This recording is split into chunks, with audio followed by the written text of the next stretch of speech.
Fight fans, this is Casual Fan, and today I'm gonna preview the upcoming pay-per-view of UFC 215, happening this Saturday, September 9th, in Edmonton, Canada, 10 p.m. Eastern Time, 7 p.m. Pacific Time. Or if you live in Europe, it's gonna be on Saturday night, early Sunday morning, starting at 3 a.m. British Summer Time.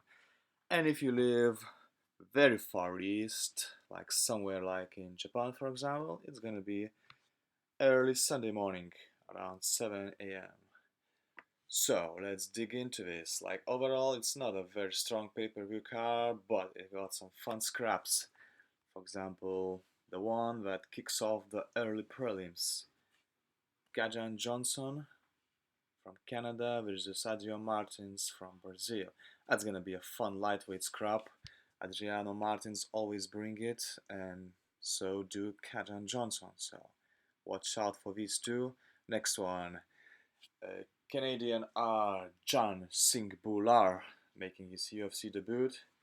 He's undefeated. He's a heavyweight. Maybe fun. Who knows? But this one, Mitch Clark and Alex White, will be fun for sure. Mitch Clark is a solid fighter, very good grappler. So is Alex White. So good matchup, really good matchup. One of the fights I look forward to in all of this card. Like this one, Gavin Tucker or Glenn, mm, could be fun, could be boring, could be either of these. I don't know, just unpredictable fight. Two featherweights going at it. Gavin Tucker is an undefeated Canadian. Good luck for him. This is Canadian card, so there are more Canadians than usual. Even Cheesecake, Sarah Moras is on this card. She's 4-3, not the best record of mixed martial arts, and she's taken on a very tough Ashley Evans Smith, which I predict she's gonna eat the Canadian cheesecake. But Henry Cejudo versus Wilson Heiss. That's gonna be a fun flyweight fight. My prediction is gonna be more fun than the main event, so watch out. Two very accomplished, very solid grapplers. Henry Cejudo is more of a wrestler, and Wilson Heiss is an amazing Brazilian Jiu-Jitsu master. So I think their grappling credentials gonna cancel each other out, and they gonna stand and bang. And whoever is better at the stand-up is gonna take this fight, which probably will be Henry Cejudo, who lost his last two fights. One to Demetrious Johnson, the next to top contender Joseph Benavidez, which was a very close fight. Could have gone both ways. Unfortunately, Cejudo lost, but he's looking to bounce back against another guy who competed against top flyweight in the world, Demetrious Johnson, and lost. So we are both looking for some redemption, and whoever wins will be back in the mix. McMahon versus Vera. It's not gonna be a super exciting fight, and two grinders, and just Sarek McMahon is more experienced, faced tougher competition, and yeah, I predict McMahon by decision over Ketlin Vera. Next one, we kick off the main card with Jeremy Stevens and Gilbert Melendez making his featherweight debut. Like, both guys suffered a few losses in the last bouts. They are not on a winning streak, but nevertheless, it's gonna be probably the fight of the night. Maybe even one of the fights, one of the most exciting fights this year. So watch out. Ilir Latifi versus Tyson Pedro, two light heavyweights. Light heavyweight is very shallow division, so these guys are looking to stir it up. Tyson Pedro is undefeated. He's only 6-0, but he's already have two wins in UFC, both first round finishes. So he's a really interesting prospect in light heavyweight division, which desperately needs some fresh blood. And Tyson Pedro, with the win over Liri Latifi, would be the guy to watch. However, he never faced no one as tough and as strong as the well-rounded Latifi. But it's a test for him, and it's gonna be fun for sure.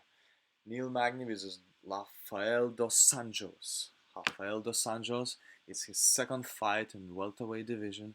He's a former lightweight champion, and I expect nothing less from him than a dominant performance over 6th ranked Neil Magny. I know he's a highly ranked welterweight, well established, but I think Rafael dos Anjos will take this win. He might struggle with the reach. The reach, yeah, the reach is his big advantage to Neil Magny, but I think Rafael dos Anjos will be able to take him down and beat him up and take a quite dominant decision victory over it. Next one, the title fight, the women's bantamweight title on the line, is the long-awaited fight between Amanda Nunes and Valentina Shevchenko. They had to fight a couple months ago. Amanda Nunes pulled out to health issues. Now they are back at it. Hopefully both fighters will be healthy come fight night, and it's gonna be a blast. Potentially fight of the night. Potentially new champion. Come on girls, let's go. Johnson versus Ray Borg. Mighty Mouse versus the Mexican Devil. Yeah, the best flyweight in the world, the current pound for pound top fighter, and not exactly a big draw. Nobody is talking about this fight. Demetrious Johnson is looking to break Anderson Silva's record for most title defenses in UFC. Yet no one is talking about it. Not even Demetrious Johnson. Funnily. And yeah, I mean, he's gonna take this fight. Ray Borg is too inexperienced. He's never faced anyone like Demetrious Johnson. For the matter, he never faced any top contender in flyweight division, so they threw him the title fight a bit too early in my opinion. But flyweight division is basically cleaned by this man, Demetrious Johnson. And this may be his last real new contender, because after he wins this, if he wins this, of course, he'll have to fight the same guys he already beat, or move up the weight class and face the champion of bantamweight, the winner of Cody Garbrandt and TJ Dillashaw.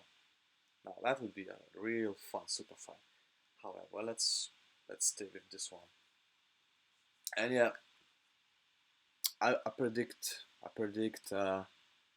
early finish by Demetrious Johnson.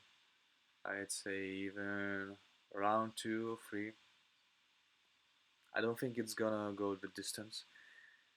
Mighty Mouse will be too much for Ray Borg, will be too intense, and he will either submit or TKO him. So yeah. There you have it. A preview of UFC 215. It's in the power of a draw. It's probably the weakest card of the year. Like, none of these guys are big draw. The main event is Demetrious Johnson, who never brings numbers. Neither do Nunez or still relatively unknown Shevchenko. Neither does Dos Anjos, not even when he was a champion. So yeah, it's gonna be a bit of a disaster of a card, I think. I think Canada deserved the better pay-per-view, bigger names, but you've got to do with what you got. So there you have it. Enjoy.